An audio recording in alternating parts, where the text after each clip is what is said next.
Welcome to How's Your ePresence? I'm Mark Galvin, your host and founder of ePresence. If you are a returning listener, thank you for being here. I'm so grateful that you're here.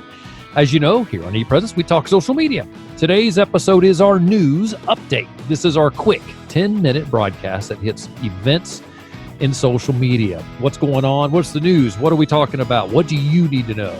And as always, joining me for the news update is our director of social media, Eric Welch, or as I like to call him, the wizard behind the screen. Eric, welcome. Hey, Mark, how are you? I'm good. Hey, you got a new microphone over there. That sounds good. Yeah, thank you very much. As long as I remember to plug it in, it's good. That's right. Technology is great, but it's got to be plugged in. Yeah. So, Eric, what's going on? What's in the news these days? Yeah, I got a couple of stories caught my eye this week. I'll touch on them here. The first one regarding Instagram. As you may or may not know, they are in the process of eliminating. Well, they're not eliminating the like button. The like button will still be there, but being able to see the number of likes that a post has on Instagram, you'll not be able to see that. Okay, wait a minute. Hold on a second. I got a question here. So the like button still appears, but I'm not going to be able to go in and see that 370 of my very best friends liked the picture of me in a bathing suit? If you posted it, you'll be able to see that. So I'll see it, but I can't see the people that like you in your bathing suit. Right. If your friend posted a picture of you in your bathing suit, you will not be able to see the 5 people that like that. But your friend will be able to see that information. Interesting. And you would be able to go on there and like it to make it 6. All right. So why are they doing this? What's the purpose? Overall, we could really dig into this, and I'd like to touch on that in a future podcast. But it's really for mental health reasons. Interesting. Big things. The like button has created such a sense of competition, and not in a good way, with people of all ages, and not getting the number of likes that you want for a certain post, and then it's affecting how self-esteem and that type of thing. Gotcha. Yeah, I've got 2 daughters, and as a matter of fact, I've had one of them tell me that she'll delete a post if it has less than 350 likes. I'm gonna tell you what: if I was deleting all the posts that got less than 350 likes, I'd have no posts. Yeah, I don't think I would either. It's a high bar to set, but that's a good point. All right, so that's that piece. What is this doing to marketers, though? How are they handling this, and what should they know about? Well, with this article, and just to let everyone know, this article is in Digiday by Seb Joseph, and we can get the link out there on our social channels. Digiday, DIGIDAY.com. Correct. The title is Influencer Marketing Agencies Prepare for the End of the Instagram Like. And basically what the article touches on is, as a marketer, if you were working with, trying to market a product or a service, you could, whatever your social media plan is for Instagram, you carry on with that business, and you could then have access to see how many people are liking it. Huh. Okay. With influencers, the social media influencers, which are those people that aren't necessarily celebrities, movie stars, athletes, but could be. They're celebrities in a different way. They're not. I don't know how you would say. They're not mainstream celebrities. Okay. So what marketers are having to do now is form agreements with them, more formal agreements that would allow them access to see those likes, because those are now going to be hidden from them. The influencers have access to the likes. They understand what's working and what's not working with their posts. But the marketers normally could just go on Instagram and say, "Oh, our product's got 1,000 likes that so-and-so posted with our product." So if you're my influencer and I've hired you to post about ePresence, and you've got 150,000 followers on Instagram, and you promote ePresence on a post, the challenge is I'm paying you to promote that, but I can't see how many people are liking the post. I have to depend on you to share that with me. Yes, that's right. And I don't have a lot of control over that now, do I? That kind of exactly stinks. Because you could rely on screenshots. There's all sorts of ways you can around it, but being able to have someone, and you want to have an authenticated account so that the information is verified. Otherwise, I could, through the magic of Photoshop or whatever, I could get all sorts of stuff to you that isn't accurate. So an authenticated account would be one that Instagram has verified that I am in fact an influencer, right? Correct.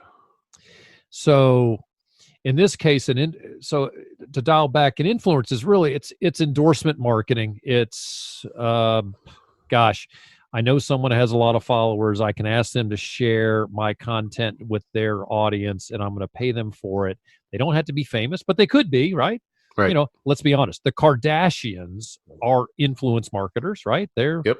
They are people. If you can get them to post something about your product, that it'll reach a lot of people. But Kim Kardashian, when she promotes ePresence, is not. I had to ask her to send me how many people have liked that post, how many people are engaging with it. Is that right? Correct. Yeah, unbelievable. That's actually exactly kind of right. scary. And because of this change, it's been a gradual change. The number of authenticated accounts used in campaigns is increasing. Again, as advertisers are just preparing for when this becomes across the board. Wow, the way it is. Amazing. So, all right. So that was one thing that caught my eye. Another story was in Social Media Today. That is a great site for social media, folks. I'm going to tell you what, if you have never gone to socialmediatoday.com and social media is something that you find interesting, you got to go check it out. And they had a fascinating article on big tech, and the title here is Does Big Tech Have Too Much Power? And they have a nice infographic to go along with it. But this just caught my eye because this has come up in political circles lately with specifically Elizabeth Warren and Bernie Sanders have called to break up big tech.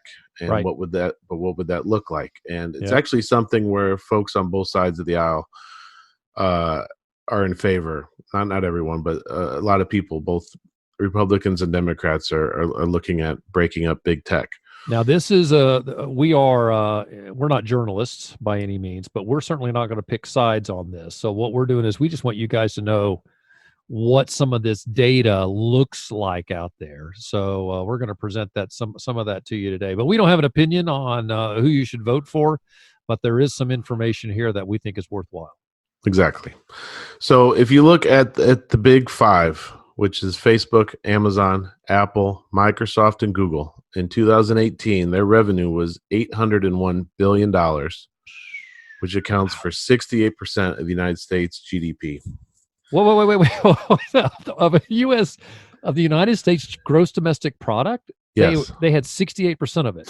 Yep. This isn't just software. This is the entire GDP? This is everything. Holy moly. I don't remember that in the I don't remember going over that in the pre-show talk. That's why this thing caught my eye. My Lord. It's just fascinating. And as a reminder, Amazon owns Whole Foods. They own Zappos. Facebook owns Instagram. They own WhatsApp. Google has Waze, Nest, YouTube. Google, YouTube, and Facebook are the three most visited sites worldwide. So you can, and then obviously Apple, they have their whole world. Microsoft has their own world. So our world is being swallowed up by these five companies. Wow. All right. So, golly, do you think are they too big to fail?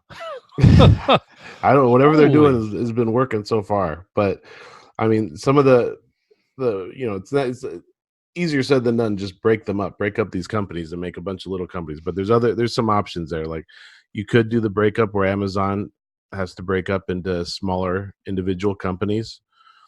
There's a tactic where Google search would have to treat all the results equally, meaning Google reviews would not have more weight than, say, a review from Yelp for a restaurant. Oh, wow. It would just that would be painful. There's a lot of people paying money to get their search results to show up higher. Exactly. So it would affect all of that. And then another way is to keep it the way it is, not to break up the companies, but to introduce some regulations that would stop practices that harm consumers and limit the competition. Yeah, I think this is such a difficult thing for most consumers to understand. And honestly, I don't know that most consumers really. I think the privacy concerns affect the average user online versus whether advertisers are able to boost search results. Maybe more people care about that than I think. I think we do because that is so impactful to our lives. Right. So impactful. But breaking them up, it's an interesting conversation. Here's what I'd like to do, Eric, if you're okay with this, is I would love for anyone out there that has a comment about this to hit my Twitter account, ePresenceMG, ePresence, M for Mark, G for Galvin, right on Twitter. And I would be happy to discuss some of the thoughts out there about whether we should break up the FANG, where's the acronym? Help me out here. It's FANG. FANG, Facebook, FAAMG. Amazon, Apple, Microsoft, FANG. Google. I can't say that. I want to put an N in there. FANG. Yeah, FANG makes more sense. FANG with an M. FANG. But I will tell you, this is amazing. I had no idea that they are bringing in so much revenue, that they're that much a part of our GDP. Right. But I'm gonna tell you, I love Amazon. I love that when I am up in the morning and over my cup of coffee, and I realize that this happened to me. I needed a connector for my HDMI plug because I got a new Amazon Fire TV, and I couldn't plug it right into my TV for a number of reasons. But I needed a female to female plug. What did I do? Over coffee, I just pulled up Amazon. Boom, got it. It's the reason Radio Shack doesn't exist. Exactly. Amazon put Radio Shack out of business. But all right, well, we're out of time. We're actually running long, and it's always my fault because I'm the one that's always chatty. So, Eric, any other thoughts before we start to close out here? No, I think that Instagram story is the like button. I think that's something that's going to continue to evolve and start to affect a lot of different things. So we'll keep an eye on that. We'll continue to talk about that on the show. I think that's great. And folks, what we'll do is we'll drop a link to both of these articles in the show notes. So feel free to take a look at that. And if you want more information, that you can grab that there. Also, just a reminder, hit us online. You can hit me on Twitter. Give me your thoughts. We'll talk about it in the next news update. ePresence MG. ePresence, M for Mark, G for Galvin. And by the way, that's my handle everywhere. You can go any place and track me down. Well, Eric, thank you again for the time. It's always a pleasure chatting with you here on the podcast, even though you and I talk constantly all day long. I do appreciate your time. And remember, you guys can find us, ePresence, at ePresence.me. That's ePresence.me because it's all about you. Well, that does it for this show. Until next time, this is Mark Galvin and my guest and permanent guest, Eric Welch. We will talk to you soon. Have a great day.